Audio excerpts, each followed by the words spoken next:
Como já foi dito, nossos temas de hoje, os que regem nosso culto, são o desejo de Deus pelo seu povo. Deus deseja o seu povo. E só isso já deveria nos maravilhar. Nós deveríamos cair diante de uma afirmação como essa, que Deus tenha qualquer interesse naqueles que um dia lhes viraram as costas, simplesmente. O abandonaram, disseram, nós não precisamos de ti. O outro tema, o tema antropológico, é o amor pela casa de Deus. A casa de Deus é sempre um tema importante em toda a Escritura, seja no Antigo ou no Novo Testamento. Evidentemente, ela assume os contornos da aliança na qual esse tema é percebido no Antigo e no Novo Testamento. Mas em ambas, ela é muito importante. Nós queremos explorar isso um pouco. E nada melhor do que o Salmo número 84, que já foi citado aqui na oração, para nos conduzir na palavra de Deus. Eu peço que os irmãos acompanhem a leitura. Salmo 84. Quão amáveis são os teus tabernáculos, Senhor dos exércitos. A minha alma suspira e desfalece pelos átrios do Senhor. O meu coração e a minha carne exultam pelo Deus vivo. O pardal encontrou casa em andorinha, ninho para si, onde acolhe os seus filhotes. Eu, os teus altares, Senhor dos exércitos, Rei meu e Deus meu. Bem-aventurados que habitam em tua casa, louvam-te perpetuamente. Bem-aventurado o homem cuja força está em ti, em cujo coração se encontram os caminhos aplanados, o qual, passando pelo vale árido, faz dele um manancial. De bênçãos o cobre a primeira chuva. Vão indo de força em força, cada um deles aparece diante de Deus em Sião. Senhor dos exércitos, escuta minha oração, presta ouvidos, ó Deus de Jacó. Olha, ó Deus, escudo nosso, e contempla o rosto do teu ungido, pois um dia nos teus átrios vale mais que 1000. Prefiro estar à porta da casa do meu Deus, a permanecer nas tendas da perversidade, porque o Senhor Deus é sol e escudo, o Senhor dá graça e glória. Nenhum bem sonega aos que andam retamente. Ó Senhor dos exércitos, feliz o homem que em ti confia. Amém.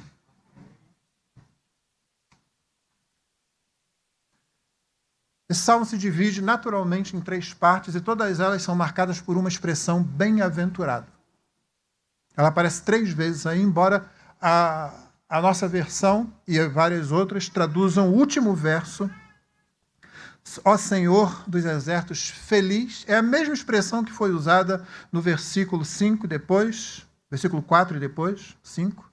Bem-aventurados os que habitam na tua casa, bem-aventurado o homem cuja força está em ti. Então nós poderíamos ler o último verso, verso 12. O Senhor, ó Senhor dos exércitos, bem-aventurado o homem que em ti confia. Eu já disse para os irmãos porque prefiro essa expressão como tradução do hebraico aqui. É a mesma palavra no hebraico, 3 vezes. Porque bem-aventurança tem o sentido de você ir bem enquanto numa jornada. E esse salmo tem tudo a ver com jornada, como nós vamos ver.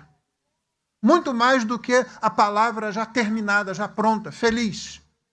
Eu sei que a gente consegue entender, mas eu acho que nós precisamos ser lembrados disso. Bem-aventurado, porque nós estamos numa jornada. É como nas bem-aventuranças. O vislumbre ali, naquele discurso de Jesus, é a caminhada, e o que ele nos dá é justamente subsídios para a caminhada, para enquanto estamos indo em direção ao nosso lar eterno. Então nós vamos fazer essas 3 divisões do Salmo e vamos comentá-la, e vamos explicá-la, e vamos aplicá-las a partir dessa palavrinha, dessa expressão aí, bem-aventurados. Primeiro vamos ver do versículo 1 ao 4, o lugar e a pessoa, depois do 5 ao 9, determinação na jornada, e os 10 ao 12, finalmente, a pessoa e o lugar. Primeiramente, eu queria que vocês notassem que o Salmo começa com essa expressão que já é bem conhecida, nós cantamos muitas vezes, né? Com amáveis, mas o hebraico aqui, interessantemente, é uma tradução única na Escritura. Seria melhor traduzido por amados. Quão amados são os teus tabernáculos, Senhor dos exércitos. Por que isso? O pastor está fazendo questão de uma palavrinha? Não, existe diferença aqui. E vários comentaristas vão nessa mesma direção, porque o Salmo, sobretudo, é uma expressão de desejo pela casa de Deus de alguém que aparentemente, por um motivo ou outro, estava impedido de estar na casa de Deus naquele momento. Essa pessoa projeta, então, seu desejo de caminhada, de jornada até a casa do Senhor, e seu desejo pelo Senhor que habita naquele local. Então fica muito mais alinhado com todo o pensamento do Salmo, quão amados são. Porque o salmista estaria expressando assim o amor dele pela casa de Deus, pelo lugar da habitação de Deus. E é interessante que nas outras vezes em que essa palavra é usada no Antigo Testamento, são poucas vezes, ela é sempre traduzida como amado ou amados. Por exemplo, de Benjamim disse: o amado do Senhor, essa palavrinha que está aí, o amado do Senhor habitará seguro com ele, todo dia o Senhor o protegerá e ele descansará nos seus braços, Deuteronômio 33:12. Para que os teus amados sejam livres, salva-nos com a tua mão direita e responde-nos, Salmo 60:5. Porque para que os teus amados sejam livres, salva-nos com a tua mão direita e responde-nos, Salmo 108:6, repetindo o Salmo 60. Será inútil levantar de madrugada, dormir tarde, comer o pão que conseguiram com tanto esforço aos seus amados. Ele o dá enquanto dorme, é o Salmo 127:2, que você conhece bem. Agora cantarei ao meu amado o seu cântico a respeito da sua vinha. O meu amado teve uma vinha numa colina fértil. Isaías 5:1, duas vezes a mesma palavra, a mesma tradução. E finalmente Jeremias 11:15. Que direito tem minha amada na minha casa, ela que cometeu tantas maldades, Deus fazendo referência a Jerusalém como personificando o seu povo, ela é a amada do Senhor. Então todas as vezes ele é traduzido assim, mas chegou aqui no Salmo, o pessoal achou legal traduzir com amáveis. E dá um sentido, não é que esteja longe, mas perde um pouquinho dessa nuance. Os altares do Senhor, o tabernáculo do Senhor, o lugar da habitação de Deus é amado pelo salmista, é amado por nós. Eles não são somente amáveis, que certamente o são, mas aqui nós queremos expressar, nós os amamos. Nós amamos os tabernáculos do Senhor, nós amamos a habitação do Senhor, nós amamos o local da morada de Deus. É por isso que a primeira parte aqui do verso 1-4, o lugar e a pessoa. Como funcionava na mente do israelita essa relação de Deus com o tabernáculo, com o templo? Os irmãos sabem. Nós estamos hoje aqui sendo abençoados com o uso desse espaço. Mas nós sabemos que esse espaço não é elemento de culto. A doutrina da reforma recuperou, resgatou a ideia de que esse espaço, esses instrumentos, esse púlpito, eles são acidentes de culto. O que significa que eles podem acontecer ou não. Ou seja, o culto pode acontecer sem eles. Se tiver a bênção, já compartilhei isso várias vezes com os irmãos, me reuni na África debaixo de uma árvore com uma igreja. Num outro ponto do mesmo país, lá na Guiné-Bissau, me reuni numa varanda caindo aos pedaços de uma antiga construção que já estava meio que abandonada, também com uma pequena igreja, mas reunida ali. Não foi menos culto que aqui. Acidentes de culto. Mas no tempo em que o salmista escreve, na antiga aliança, o templo é elemento de culto. Não é em qualquer lugar que você pode reunir a congregação. Certamente Deus estará em qualquer lugar com você. Mas quando o povo pensa na aliança feita com o povo, na aliança em que a congregação tem aquele sentido do Salmo 133. E lembra que aquele salmo não está falando da igreja hoje. Quando diz que é bom e agradável que os irmãos vivam em união, tem nada a ver com só você se conhecer. Imagina, o texto se refere a todo um país, a toda a nação israelita. Certamente eles não se conheciam todos. Você sabe que não dá para fazer isso. Eles estavam ligados pela aliança, que é traduzida naquele salmo pela presença do sacerdote, do óleo da unção, não é? Você lembra ali? A barba de Arão, o óleo que desce, o óleo da unção que desce, vai até as golas da sua veste. É a aliança, essa comunhão doce e agradável é a aliança, é o que nos une aqui. Daqui a pouco, pela graça de Deus, nós estaremos recebendo vários irmãos na membresia desta igreja. Você não os conhece bem, talvez alguns deles, vocês não conhecem totalmente, com certeza. Até hoje eu descubro coisas a respeito da minha esposa. Esse mês fazemos 40 anos de casamento. Eu só descubro coisa boa a respeito dela, irmão. Hoje eu estava dizendo para ela, os anos de você é virtuosa, hein?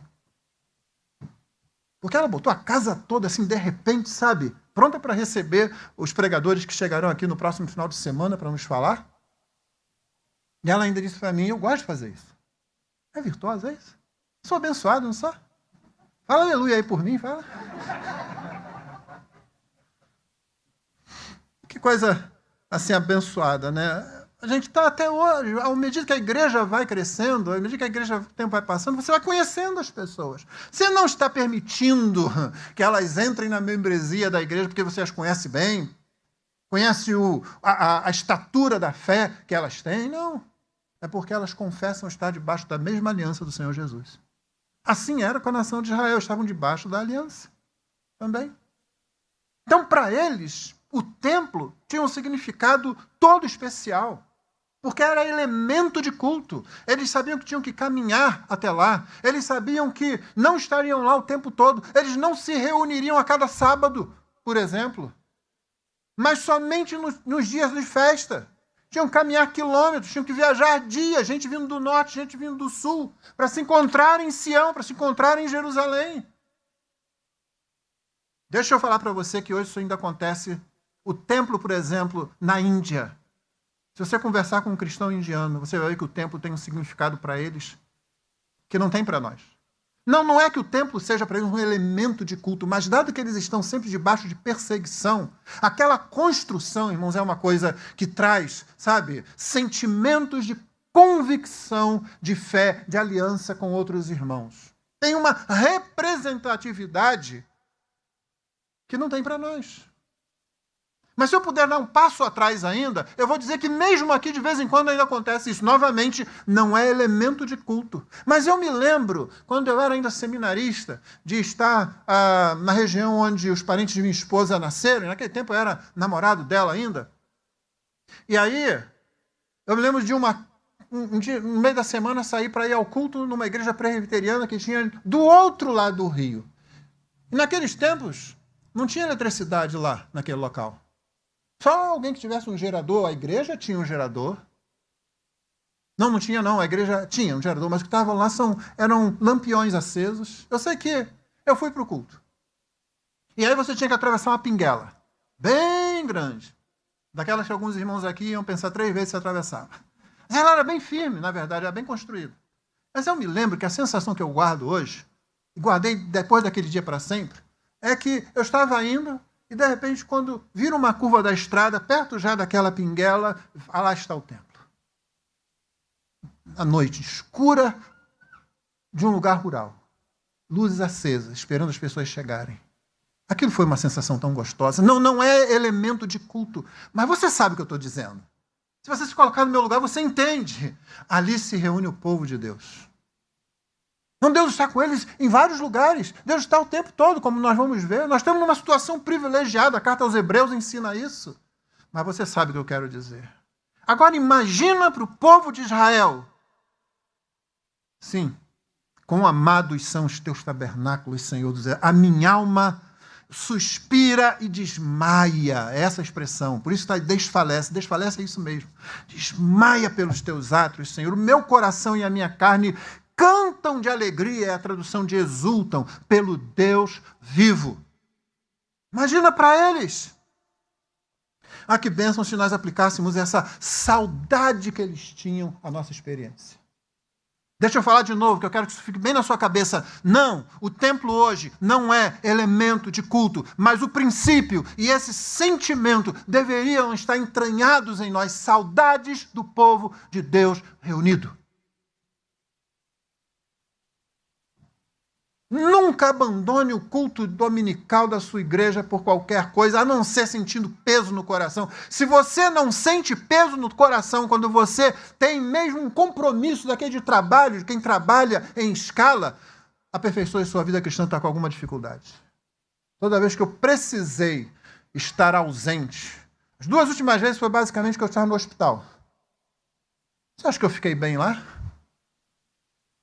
Da última vez eu cheguei e falei, vou para o culto. Minha mulher olhou de cara feia. Quando ela olha de cara feia, eu fico com medo. Aí eu desisto. Para você ver que eu conheço ela um pouco. Acabado de chegar, né? Não podendo subir, descer a escada, mas eu falei, eu vou. Mas não daria. Não, irmão. Tem que ter peso no coração. Apliquemos essa saudade que ele expressa, que o salmista expressa aqui. Ele vai mais, o pardal encontrou casa. Você quer uma figura mais aconchegante dessa? Você já viu o ninho? De qualquer ave pequena, o pardal, a andorinha, encontra refúgio, encontra proteção, encontra aconchego, não só para si, mas para os filhotinhos. Você sabe como eles são frágeis? E o salmista usa essa figura. Pardal encontrou casa, andorinha, ninho para si, onde acolhe os seus filhotes. Eu, os teus altares, Senhor dos exércitos, Rei meu e Deus meu. Deixa essa figura entrar. Os salmos têm essa força poderosa de serem poesia. É palavra de Deus e é poesia. É o Espírito Santo usando arte para que você crie essa imagem. Quantas imagens são criadas assim? O Senhor Jesus diz, num dos momentos mais compassivos dele, ele fala, quantas vezes eu te quis ajuntar, como uma galinha ajunta os seus pintainhos debaixo das suas asas e tu não quiseste. Ele fala isso para Sião, para Jerusalém, para o símbolo da presença de Deus. Você imagina a dor no coração de Jesus falando um negócio desse? Novamente uma imagem forte, de proteção, de aconchego, de Deus dizendo, eu quero vocês, por que vocês não me querem? Uma das cenas mais tristes, que a gente pensa que é uma questão de apologética, uma briga ali de Jesus defendendo a sã doutrina diante dos fariseus. Mas, na verdade, algo muito triste é quando Jesus tem que dizer assim, uma nação má e adúltera pede um sinal, nenhum sinal lhe será dado. Por que ele chama de adúltera? Porque o noivo estava diante deles, eles queriam outro. Deus nos quer. E nós frequentemente dizemos, eu não te quero.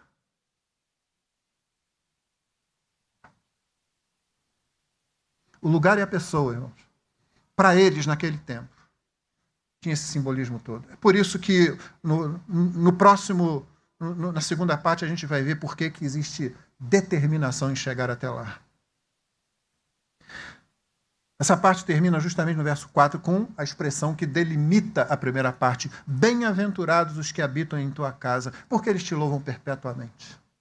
Note, não é que o salmista, na antiga aliança, não é que os membros da nação israelita não pudessem louvar aonde estavam. Ele podia cantar lá, podia certamente reunir a sua família e o clã, mas o lugar autorizado, o lugar de proferir a palavra, o lugar que eles iam para ouvir, para trazer para casa. Esse princípio é o mesmo que nós fazemos aqui, não é? É o culto na igreja que rege a sua vida durante a semana, que alimenta a sua vida durante a semana, que deveria alimentar a sua família durante a semana. Eles faziam a mesma coisa.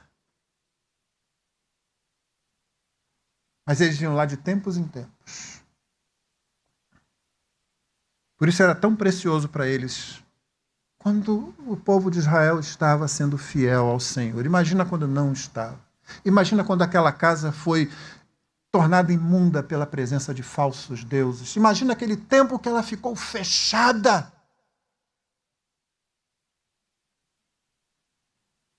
Passou-se muito tempo. Até que no tempo de Josias, vai lá alguém e descobre. Uma das frases mais tristes. Ela é mais alegre e mais triste da Bíblia. É quando chega o sacerdote, olha, nós estávamos mexendo lá, ajeitando tudo para abrir o templo, né, novamente, a gente está fazendo uma reforma lá, e descobrimos um livro lá, é o livro da lei. Aí começou a ler. Começaram a ler. E eles, nossa, gente, nós estamos num perigo, nós estamos muito mal. Nós estamos numa situação muito ruim. Reúne todo mundo. Vamos agora mesmo. É jejum, é oração, é pano de saco, é cinza. Imagina o estado do povo da aliança quando chega nesse ponto. Não deixe que isso aconteça com você, não, meu irmão. Ame o lugar, porque o lugar representa a pessoa.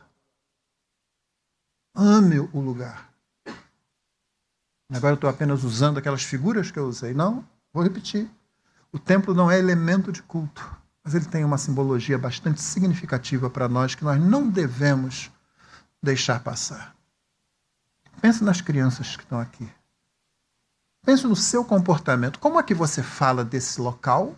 Como é que você fala dessa reunião? Como é que elas ouvem papai e mamãe conversando em casa a respeito desse momento? Como elas veem papai e mamãe se arrumando, se aprontando, se preparando para vir para cá? O que pensam, o que ouvem, o que recebem quando ouvem papai e mamãe conversando durante a semana?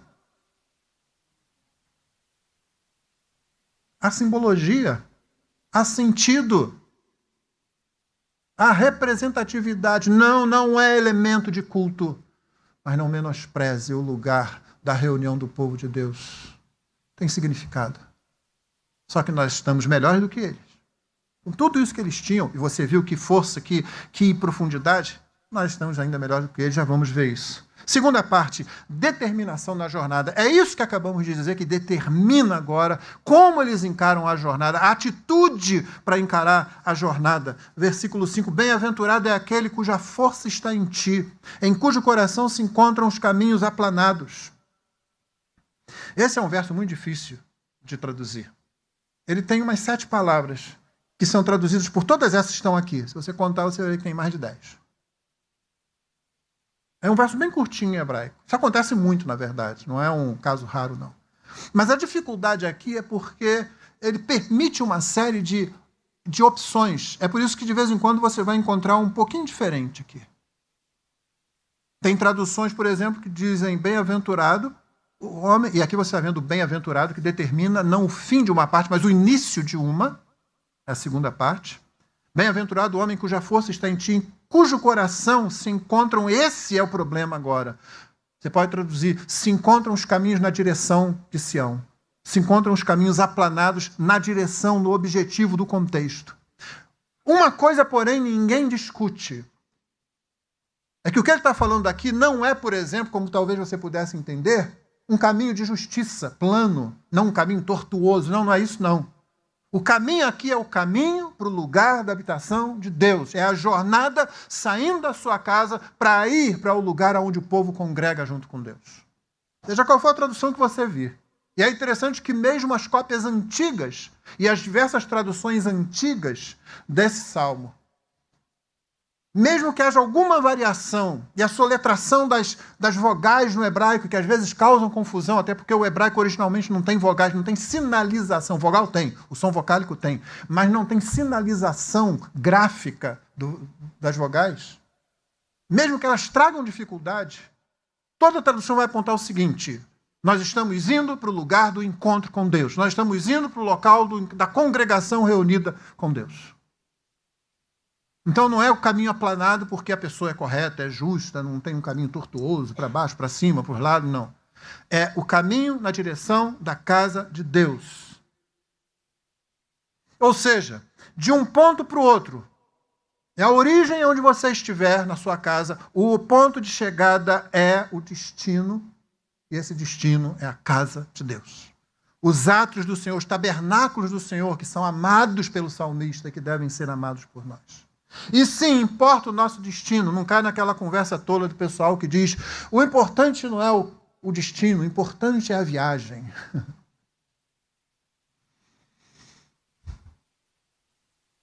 Quanta viagem que parece legal termina numa tragédia, né? Pô, amanhã vai sair um grupo de 9 pessoas daqui, 8 homens.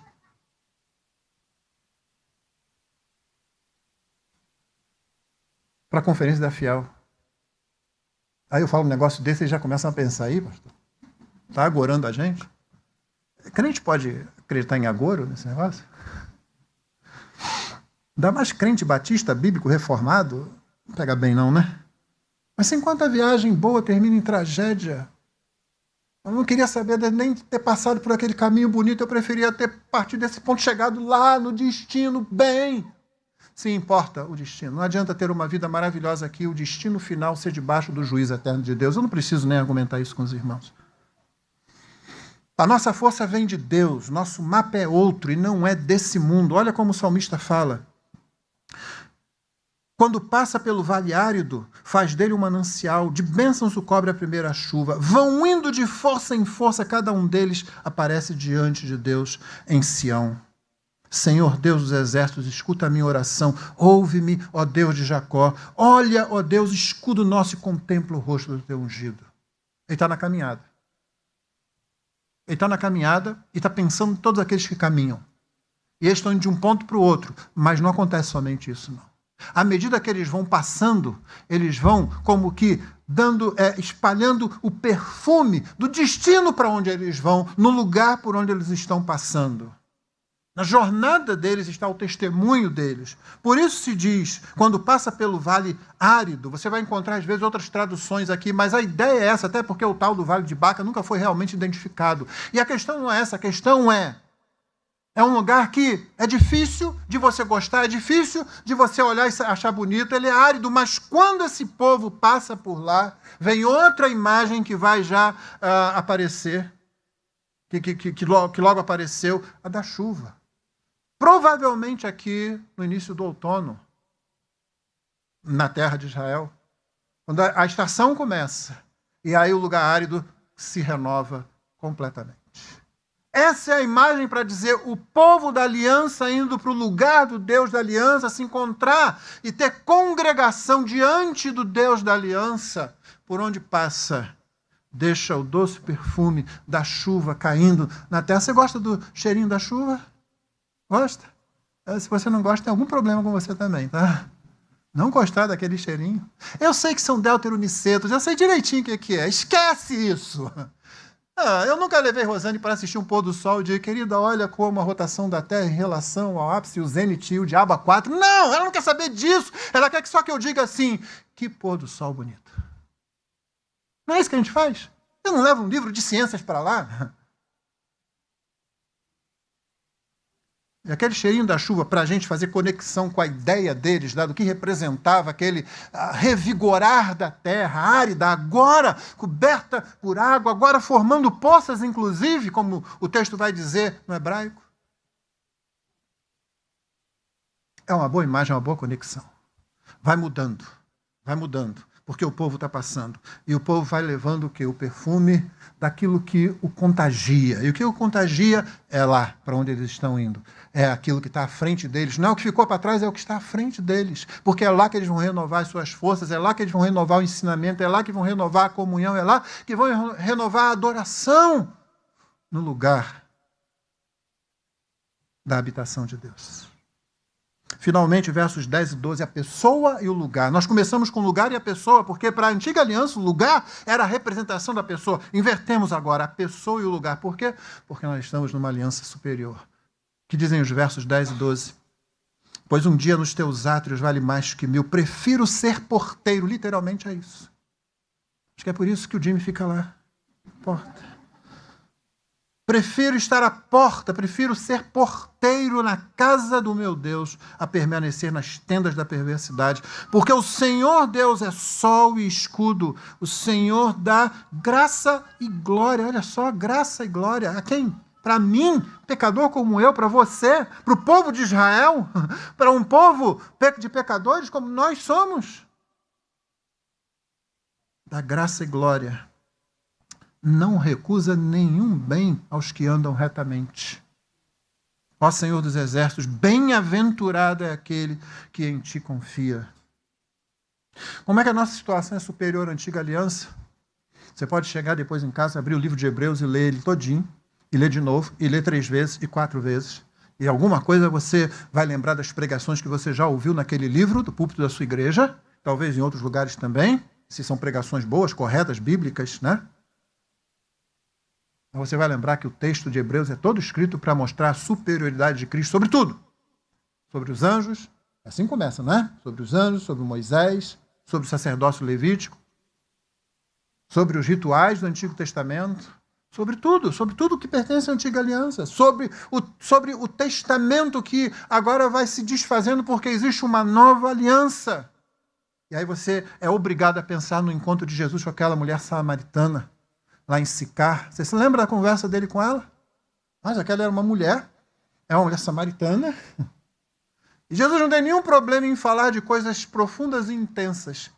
Até hoje, os comentaristas ficam brigando em cima do texto. Até hoje, aquilo dá pano para manga quando você vai pregar sobre tudo o que significa.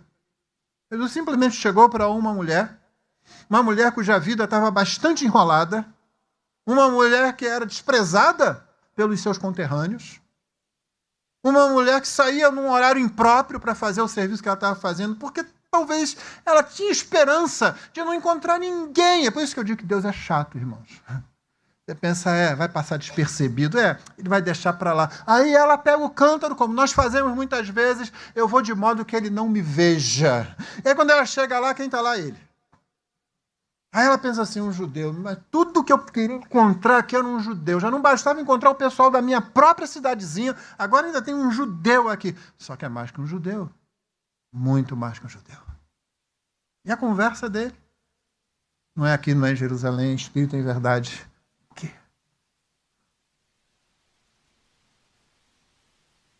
Por aí, você que já está adestrado bem nisso, treinado nisso, você sabe que nossa condição é superior à antiga aliança. A pessoa está em qualquer lugar que você estiver. Do mesmo jeito. É por isso que nós podemos nos reunir aqui, podemos nos reunir na Tijuca, poderíamos nos reunir em qualquer outro lugar. Como fizemos várias vezes em lugares diferentes. Qualquer um que já esteve num retiro de carnaval, durante o período de carnaval, nossa igreja sabe disso. Não foi menos culto. O templo não é mais elemento de culto, é acidente de culto, porque a pessoa prometeu, estarei com vocês todos os dias até a consumação dos séculos. E não importa se é aqui, se é em Jerusalém, se é na Tijuca, se é no Jardim Botânico, se é na Guiné-Bissau, eu estarei com vocês. E ele não estava falando ali para você individualmente, embora seja verdade que ele sempre está com você, você ajoelhar sozinho lá no seu quarto. Eu espero que você tenha essa experiência gostosa, ao lado da sua cama para orar ao Senhor. Mas não é disso que ele está falando ali, não. Ele está falando do povo de Deus. Eu estou com vocês até a consumação dos séculos. Cristo é superior ao templo, ao tabernáculo, aos rituais, às bênçãos materiais. Quando você encontra alguém querendo as bênçãos materiais da antiga aliança, a pessoa não está querendo mais, ela está querendo menos. Menos. Eu sei, ela quer proteção, ela quer aquela saúde inabalável, ela até quer que todos os seus inimigos sejam vencidos. Infelizmente, ela também pensa nos inimigos como na antiga aliança, como sendo outras pessoas. Ela não pensa no inimigo como sendo o seu próprio pecado, principalmente, como sendo o mundo e como sendo o diabo, os três inimigos dos crentes. Ela pensa em alguém que está, de alguma forma, atrapalhando, perturbando a vida dela. Ela está diminuindo. Estrategicamente, essas mesmas pessoas nunca desejam os 20 filhos que tinham que vir juntos, né? Não quer. Você já sabe disso. Não, nós queremos mais. Você sabe que onde você está, Cristo está. Onde a sua igreja se reúne, Cristo está presente. Que Ele não abandona você de forma alguma. Que você sempre experimenta todas as bênçãos espirituais. Paulo fala no início da carta aos Efésios, nós fomos abençoados com toda a sorte de bênçãos nos lugares celestiais em Cristo. Não falta nada. Há uma igreja tão problemática como Corinto, logo no primeiro capítulo ele diz, não falta nenhum dom a vocês, porque ele não negará bem algum aos que andam retamente. Você anda retamente? Aí você pensa assim, pastor, eu tento ler a Bíblia, eu tento orar todo dia e estar nos cultos da igreja. Eu não estou falando disso. Você está pensando que é isso que faz você aceitável diante do Senhor? Eu sei que você, a essa altura, se você está na nossa igreja há algum tempo, você já não pensa mais assim. Você sabe que a sua retidão é Cristo. A retidão deles dependia de eles estarem cumprindo certas coisas. As bênçãos eram condicionais. A nossa retidão é Cristo Jesus.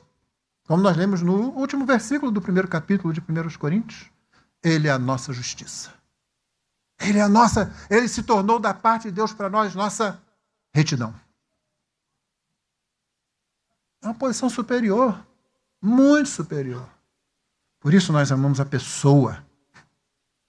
E o lugar é alguma coisa que às vezes vem como cereja no bolo. Como esse aqui hoje, não é? Hoje é bem isso, uma cereja no bolo.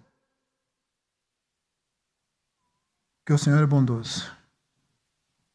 3 aplicações simples, irmãos, no final dessa mensagem. Primeiro, cultive a ideia da congregação da igreja.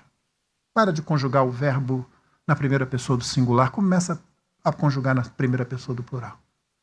Os irmãos que organizam o culto aqui, de vez em quando tem uma discussão lá, porque nós procuramos músicas e hinos que falem mais no plural. E nem sempre é possível achar, né? Nós procuramos, para que a congregação tenha oportunidade de expressar nós na tua presença. Cultive a ideia da congregação, da igreja. E quando falamos igreja local. Você já sabe, é na igreja local que as coisas acontecem. Segundo, cultive uma ideia que está ligada à ideia de igreja, está ligada à ideia de congregação. Cultive a ideia de serviço. Por isso, já há muito tempo, eu comecei a dizer à igreja, meu irmão, quando alguém perguntar de qual igreja você é, se você puder mudar o vocabulário um pouquinho, vai fazer muito bem em você. E talvez a outra pessoa, ao invés de dizer eu sou membro da igreja tal, diga eu estou servindo na igreja tal. É bom para você se lembrar disso. Eu sou um servo. A igreja não é uma casa que oferece produtos aonde você, gostei desse, não gostei daquele. A igreja é uma casa que oferece serviço mútuo. Nós somos servos uns dos outros. Vamos lembrar do nosso Senhor. Quando ele quis deixar isso muito claro para um bando de cabeça duras, e não pense que nós somos melhores que os discípulos, não. O que ele fez? Ele pegou uma bacia, jogou uma toalha na costa, tirou aquele manto de sobre si, ou seja, parecia um escravo. E foi fazer um serviço de escravo. Lavou os pés dos discípulos.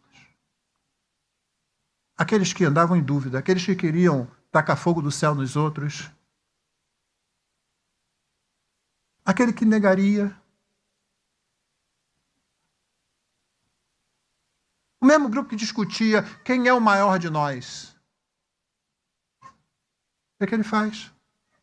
Ele pega uma toalha, uma bacia, põe água, vai lá e começa a lavar os pés dos discípulos. A palavra ministério significa serviço. O ministro é um servo. Quando o pregador está pregando, ele não está acima de você, ele está abaixo de você, servindo você. E esse é o papel de todo membro de igreja que está crescendo na fé. Ele é um servo, por isso, cultive a ideia de serviço. Terceiro, cultive a ideia de Cristo, o noivo.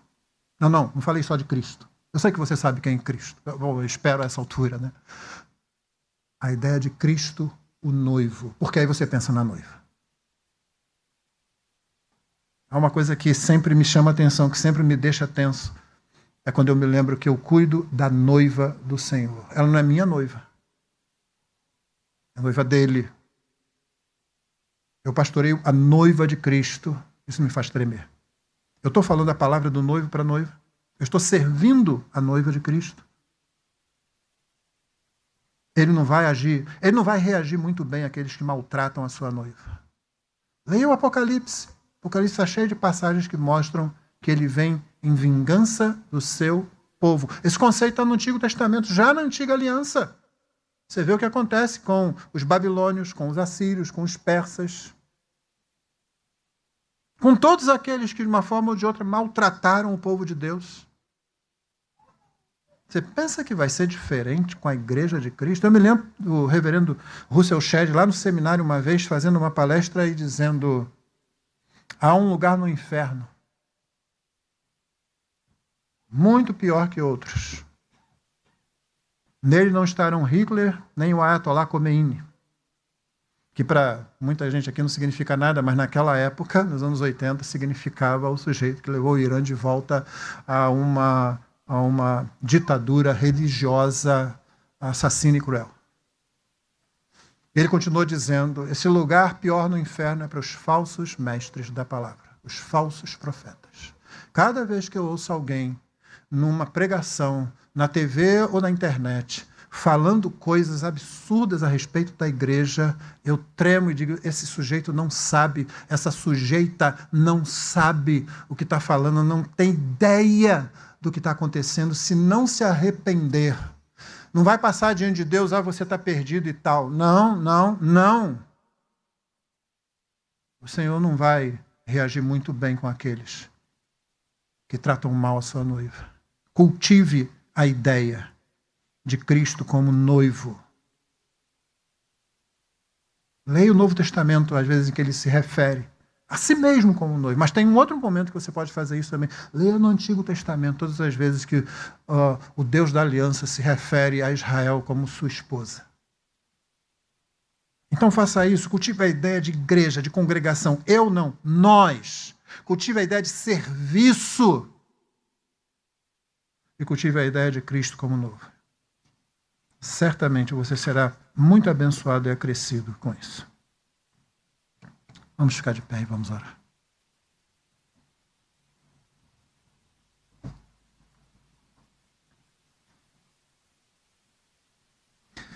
Pai querido, nós louvamos o Teu nome porque Tu nos desejas. E nós não podemos imaginar, Senhor, por quê. Quando nos olhamos, Senhor Deus, no reflexo da Tua palavra, nós vemos os nossos pecados. Estranhamente, quanto mais nos aproximamos de Ti, mais nos sentimos pecadores. Mas também, Senhor, olhamos para Cristo, Cristo muito mais intenso, profundo, mais alto, mais largo do que o nosso pecado, Senhor. Cristo indo aonde o nosso pecado não pode ir. Cristo resolvendo completamente, Ele é sempre maior do que as nossas faltas, Senhor. Então descansamos em Ti, Pai. Mas ainda assim, que Tu ames a pecadores é algo que nos maravilha, Senhor. Como diz a canção que várias vezes entoamos a Ti. O Seu amor, o amor de Deus aos homens perdidos das maravilhas é sempre maior. Ficamos maravilhados que Tu nos ames assim, Senhor. Nós que tantas vezes desprezamos, mesmo agora na nova aliança, mesmo sendo tão abençoados, mesmo tendo superiores promessas a daqueles irmãos que algumas vezes entoaram esse salmo na jornada para Jerusalém. Ó Deus, é maravilhoso que Tu nos ames, que Tu insista em nos amar e continues no nosso encalço quando nos afastamos de Ti. Concede que Teu povo aqui pense na congregação, pense no serviço e pense no noivo, para que tenhamos sempre saudades do lugar da Tua habitação, a igreja na qual o Senhor habita. O templo onde o Senhor agora mora, a igreja de Jesus, a noiva de Jesus. Que nós sejamos assim acrescidos e assim ensinemos também. Que nossos filhos e filhas aprendam a amar o lugar da Tua habitação. Nós oramos pedindo a Tua graça para a Assembleia que vai prosseguir agora, Senhor. O Senhor nos conduza, Teu nome seja glorificado. Em nome de Jesus. Amém.